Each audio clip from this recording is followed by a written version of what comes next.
Hello everyone, my name is Chris and welcome to my Fallout 3 Beginner's Guide. This guide will aim to showcase and explain the many mechanics and categories of Fallout 3 without giving any spoilers to the game's story, as well as the outcome of any side quests that may ruin the experience. This guide will be split into many sections and categories, and by the end should give you, especially new players, a complete idea of the contents of Fallout 3. This will allow you to see what you can do with each mechanic and give you a sort of roadmap to not feel as lost, especially if you're brand new to the game. Just as a disclaimer, I do play with mods on my game, however I only use texture and bug fix mods, so although my game may look visually different, the content is still relevant and will work the same in your game. If you're already familiar with Fallout 3 or the Fallout games, I have a best start guide for Fallout 3 which you can watch here. As always, there are timestamps in the description if you wish to skip to a particular section, but without further ado, let's get into the video. First up are the special stats. There are 7 special stats in the game, with each stat affecting the player in some way. I will be discussing certain categories which will be explained later in the video. Each of your special stats start with a value of 5 and you are given 5 extra points to distribute across your stats however you wish. You can also lower other stats below 5 to put even more points into other stats. Your special stats cannot be lower than 1 and cannot exceed 10. If you require any item or perk that may try and put a special stat above or below these values, it simply will not work. And finally, every special stat can unlock dialogue with certain NPCs depending on if they're high enough. First up is the strength stat. The strength stat will affect the melee weapon skill as well as your carry weight. For every 2 points you have into strength, your melee weapons will deal an additional 1 point of damage. Additionally, for every point you have into strength, you will be able to carry 10 more pounds of equipment. Next up is the perception stat. The perception stat will affect how far away you can detect enemies on a compass. Furthermore, the perception stat will affect your energy weapons, explosives and lockpick skills. For every point into perception, the skills will all be increased by 2 points. Next up is the endurance stat. The endurance stat will increase your starting health or hit points, poison and radiation resistance, as well as the big guns and unarmed skills. For every point into endurance, the skills are increased by 2 points while the resistances are increased by 2%. Additionally, for every point you have, your hit points will be increased by 20 points. Finally, endurance will affect how long the player can hold their breath when underwater. For every point into endurance, your oxygen counter will deplete more slowly. Next up is the charisma stat. The charisma stat will affect the speech and barter skill as well as NPC disposition. For every point into the charisma stat, the skills will increase by 2 points. The charisma stat will also increase NPC disposition, making speech checks a little easier to pass. If you're not planning on relying on speech in your game, you will have little use for this stat. Next up is the intelligence stat. The intelligence stat will affect your medicine, repair and science skills, as well as increasing the amount of skill points you can allocate per level up. For every point into the intelligence stat, your skills will be increased by 2 points. Additionally, for every point into intelligence, you will be given 2 extra skill points to allocate upon a level up. Next up is the agility stat. The agility stat will affect your sneak and small gun skill as well as your action points value. For every point into your agility stat, the skills and action points will all be increased by 2 points. The final stat is luck. The luck stat will affect your critical hit chance as well as boosting all skills a little more. For every point into luck, the player's critical hit chance will be increased by 1%. Additionally, for every 2 points into luck, all 13 skills will be increased by 1 point. Next up are tag skills. There are 13 tag skills within the game and their starting value will depend entirely on how you've distributed your special points. During the start of the game you will be able to tag any 3 skills that you wish. Doing so will increase the skill by 15 points. Each skill cannot go higher than 100 and you can also not remove points from one skill and give them to another like you could with your special stats. There are 6 categories of gun skills, that being big guns, energy weapons, explosives, melee weapons, small guns and unarmed. There are 3 support skills consisting of medicine, sneak and repair. And finally, the final 4 tag skills are in their own category consisting of barter, lockpick, science and speech. The more points you put into the weapon categories, the more effective you will be with those weapons. For the weapon skill category, your accuracy and damage will increase the higher your skill is. For the support category, the more points you put into those skills, the better you will be with those skills. The higher the medicine skill, the more you can heal with aid items. The higher the sneak skill is, the easier it is to remain undetected while sneaking. And the higher the repair skill, the more you can repair your equipment. For the final category, the more points you put into those skills, the more you can use them. The higher the barter skill, the cheaper merchant vendor items will be, and the higher you can sell items to vendors for. The higher the lockpick and science skills is, the easier it is to do either of those activities. You will also be able to attempt various difficulties of hacking and lockpicking, going up in intervals of 25. And finally, the higher the speech skill, the more likely you will be to pass speech checks when talking with NPCs, often leading to better rewards or certain outcomes. Next up is the Pip-Boy. You will receive the Pip-Boy at the start of the game, and this serves as your personal database. So here you are. As Overseer, I hereby present to you your very own Pip-Boy 3000. Get used to it. The Pip-Boy has been divided into 3 separate categories, and within those categories there are subcategories for you to look through. First up is the stats category. Within this category are 5 subcategories, that being status, special, skills, perks and general. The status tab will display health information about the player with 3 sections for you to look at. The first being the player's condition, allowing you to see the health status of each of your limbs, the amount of stimpaks you currently hold, and enables you to use stimpaks on a particular limb to heal it in general. The next section is the player's radiation levels. This allows you to see how many rads you've currently absorbed and provides a way to administer Radaway to clear a portion of your radiation, or Radex to make you temporarily more resistant to radiation. The final tab is the player effects. This tab allows you to see all effects currently affecting the player, including any equipment buffs, radiation levels, chems, the well rested bonus, any addictions and any currently crippled limbs. The special tab will display the values of each of your special stats as well as any positive or negative effects you currently have affecting the special stat. The skills tab will display the values of each of your tag skills as well as any positive or negative effects you currently have affecting that tag skill. The perks tab will display a list of every perk you have taken or acquired throughout the game. It will allow you to reread the effects of the perk to remind you of what they do. And finally, the general tab will display your current karma level as well as providing the values of player stats and what you have done in the game so far. A lot of these stats are also what trophies or achievements use to check if you have met the requirements for that trophy or not. Next up is the items category. There are 5 subcategories in this tab consisting of weapons, apparel, aid, miscellaneous and ammo. The weapons category will show you a list of every weapon you're currently carrying and also allows you to repair your weapons if needed. Each weapon will show their damage output, their condition, weight and values if the player wishes to sell it.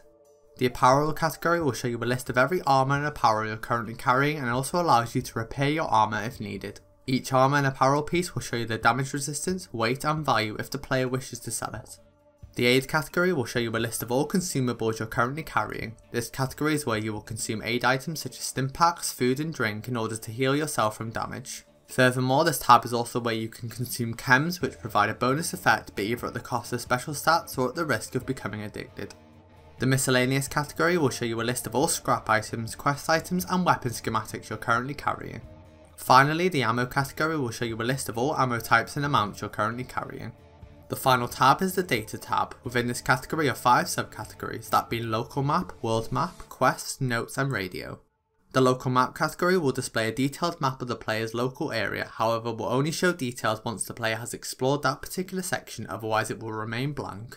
The World Map category displays the entire map of Fallout 3 and has map markers for every location the player has discovered in the game. This is where the player can also fast travel by clicking on a map marker and confirming to fast travel to that location. Be aware that you cannot do this if you're currently in mid-air, over encumbered or in combat.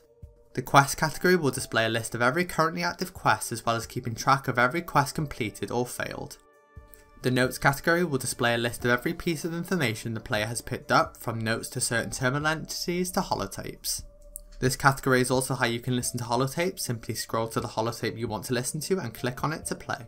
The final category is the Radio. The Radio category will display a list of all currently found or tuned in radio stations. This category is also how you can listen to the radio. Simply scroll to the specific radio station and click on it to tune into it. Next up are weapons. As briefly mentioned during the Pip-Boy section, each weapon has a damage output, condition, weight and value. Each weapon has a base damage value which will increase depending on the condition of the weapon, the player's tag skills and any perks the player might have picked up that will increase the damage with certain weapons. The damage done with weapons also depends on the type of enemy being fought, either human, robot or creature. Each weapon has a condition which deteriorates at different speeds depending on the weapon. With each use of the weapon, the condition diminishes. Once the condition of the weapon is very low, the damage done with the weapon will decrease and the gun will be more prone to jamming. Finally, each weapon will have its own weight which increases your current carry weight. Using weapons while over encumbered will not affect your effectiveness with the weapon, and a weight of 1 and another with a weight of 20 will be used the exact same way. Next up are armor and apparel. Each armor piece has a damage resistance or DR, weight, condition and value. Every armor will have a DR which affects how much damage you take when wearing the armor. DR of an armor will decrease the amount of damage you take by a certain percent. The higher the DR, the less damage you will take. Within the game, the highest DR you can acquire is 85% if everything is taken perfectly in the base game. They can however increase this to 94% with the additional add-on content. The condition of armor will decrease with every bit of damage taken. You can actually still wear the armor even if it is at 0 condition as long as you do not unequip it. Every armor piece will have a weight to it which will increase the player's carry weight. However, wearing certain armor will also decrease the player's movement speed. Lighter armors will not produce that much of a notable difference, however armor such as power armor and metal armor will produce a much more notable decrease.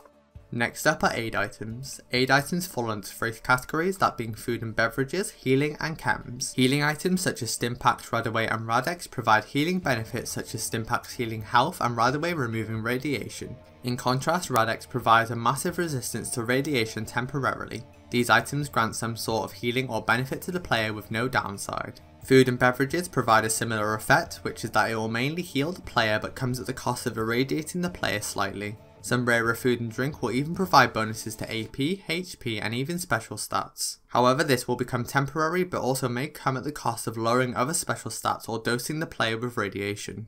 The final category, which is chems, is essentially the drugs of the world. Each chem has a chance for the player to become addicted upon using it, however the effects can be very powerful. From dealing more damage, increasing DR, increasing special stats and even granting a resistance to damage such as fire. The chems of the Fallout world are powerful but it will get you addicted very quickly. The only way to remove Chem Addiction in the game is to visit a doctor or use the My First laboratory after purchasing it at the player home.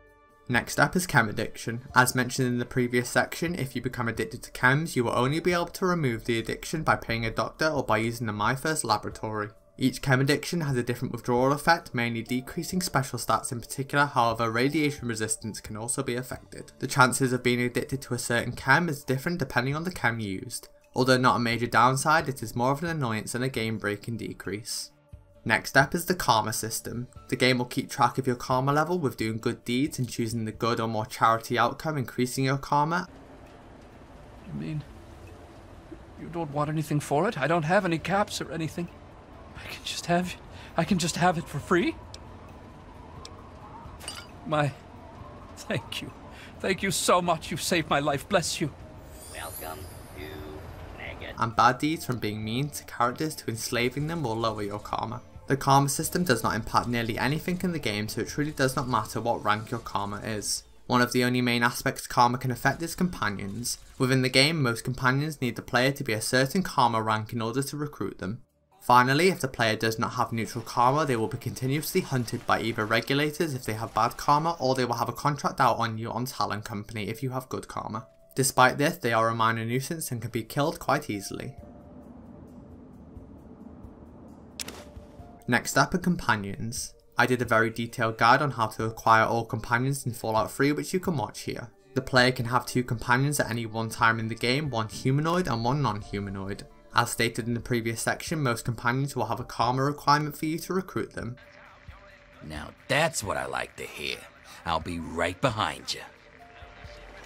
Despite this, once they have been recruited, you can then be any karma you want when they're in your party. Despite them being your companion, unlike games such as Fallout New Vegas, there is no personal quest or unique dialogue you can trigger for them, and they will simply serve as an extra gun by your side. Every companion can be given armor and weapons to use, and once you give them the right ammo type for the weapon, they will have an unlimited amount of ammunition. Every companion in the game can die, and if they do, there is no way to make them respawn or to resurrect them outside of console commands. If given companions items to hold, you can only give them a certain amount before they become over encumbered. If you fire a companion but later wish to rehire them, they will return to the place that you originally hired them from. Next up is VATS. VATS, or the Vault-Tec Assisted Targeting System, is a combat based mechanic. VATS allows you to pause time and select 5 of an NPC's limbs to try and hit. Depending on your skill value, special stat value, weapon and distance, the game will give you a percentage or chance of successfully hitting that limb. The chances go up with every attempt you try in a single VATS event. Using VATS also uses up your action points which will regenerate over time, and each weapon has a different amount of action points that they will take up. This mechanic is so powerful that you can actually make a build solely for the purpose of using VATS only to kill most enemies. Bear in mind that if you're using unarmed or melee weapons in VATS, you have to be a certain distance from the enemy in order to use it. If you're too far away, the chances of hitting will be 0 and the system will simply not let you use it. Explosive weapons is also a bit precarious as thrown weapons have a certain range to them. The system will let you throw them even if you're not able to throw the weapon far enough. Inversely, the system will also let you use explosives even if the NPCs are too close. This runs the risk of potentially killing you in the process, so be wary when using them. Next up are Bobbleheads. Bobbleheads are one of the only collectibles in the game besides being unique items such as weapons and armor. Bobbleheads are separated into two categories, that being special and skill bobbleheads. The special bobbleheads will increase a stat by 1 point, whereas the skill bobbleheads will increase a certain skill by 10 points. If you wish to see the locations of every bobblehead in the game, I have a guide on that topic which you can watch here. Next up is leveling up. While playing Fallout, you will do many activities that will grant you XP. Once you've accumulated enough XP, you will be able to level up. Once you level up, you will be able to distribute points into your tag skills and can distribute them in any way you choose. The amount of points you can distribute will depend on your intelligence stat as well as if you've taken the educated perk at level 4.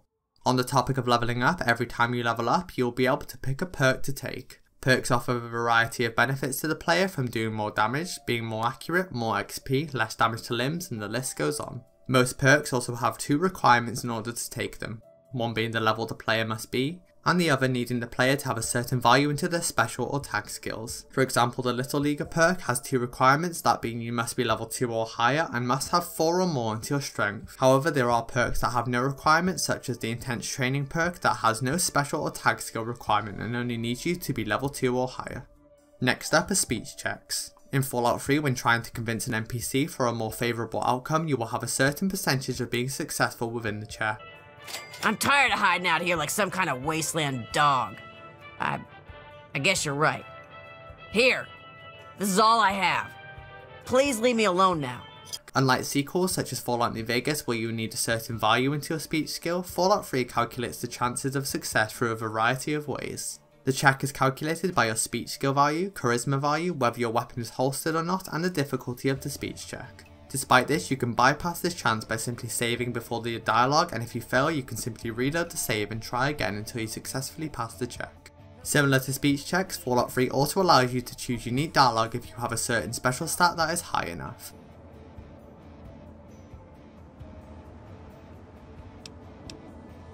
These checks are mainly used to acquire some more loot or to influence how a quest will end. One of the more notable NPCs that you can use this on is Moira Brown during the Wasteland Survival Guide. So you're saying that they acquired a well-protected stash? I wonder how many other places are hiding treasures behind monsters. Next up are workbenches. Throughout the game you will find multiple workbenches throughout the wasteland which allows you to craft any custom weapons if you have acquired any weapon schematics. As long as you have the right amount of certain scrap items in your inventory, you can craft these weapons. On the topic of custom weapons, weapon schematics can be found all over the wasteland. Each custom weapon can be upgraded to rank 3 by finding 3 weapon schematics of the same weapon type. If you wish to know where all weapon schematics can be found, I have a guide on how to do that which you can watch here. You can craft an unlimited number of these weapons as long as you have the required components needed to craft them. Next up is hacking. Hacking in Fallout is the mechanic of guessing a password in order to gain access to a locked terminal. Terminals have 5 difficulty levels, and with each difficulty level the password lengths become longer and more potential passwords appear. Upon guessing a word, if it is incorrect, the terminal will tell you how many of the letter locations match with the actual password. This allows you to filter out the potential words in order to find the actual password. Additionally, there is another mechanic that allows you to remove some of the incorrect words. In the terminal interface there are random characters scattered throughout, and some of them are within different brackets, that being normal brackets, square brackets, pointy brackets and curly brackets. Clicking on these groups of characters removes a dud or incorrect name to help you out. There is also a chance that the characters will replenish your attempts, allowing you for another 4 attempts. It is possible to remove all duds in the terminal, leaving the only word left which will be the correct one. Despite this, if you guess incorrectly and lose all your attempts, you will become locked out of the terminal and will only be able to enter again if you find the actual password for the terminal or take the Computer Whiz perk at level 18.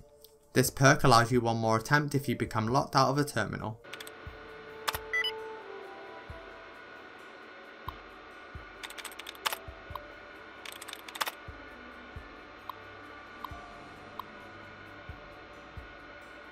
Next up is lockpicking. Lockpicking in Fallout is the mechanic of breaking open a lock to gain access to locked containers and doors. Lockpicking has 5 difficulty levels, and with each difficulty level the sweet spot needed to open the door becomes smaller. You will need to position the pick at a certain location in order to open the lock. The closer you position the pick to the sweet spot, the more you can rotate the lock. Be careful as pushing the pick too far will cause the pick to break. As long as you have lockpicks in your inventory, you will be able to try picking the lock an unlimited number of times.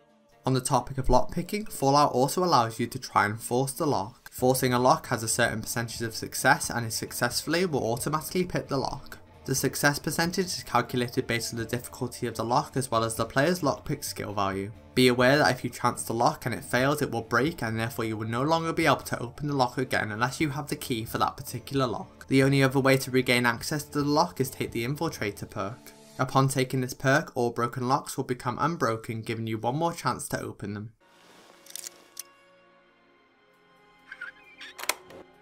If you have all DLCs installed or have the Game of the Year edition of Fallout 3, the DLCs will load after the player leaves the vault. 4 out of the 5 DLCs are available to play whenever you want. The DLCs being the Pit, Mothership Zeta, Operation Anchorage and Point Lookout can be played immediately by going to the map markers and triggering the DLCs. The 5th DLC, that being Broken Steel, is only available to play after finishing the main story. All DLCs grant you access to unique items that can carry you to the endgame if acquired early.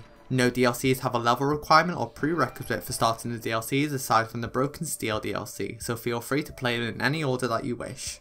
And there we have my beginner's guide for Fallout 3. I hope this guide has given you insight and knowledge of Fallout 3's mechanics and will allow you to start your playthrough feeling confident. If you have any other questions that haven't been answered, feel free to ask in the comments below and I'll try and answer as best I can. I hope you find this video helpful, and as always, thank you for watching.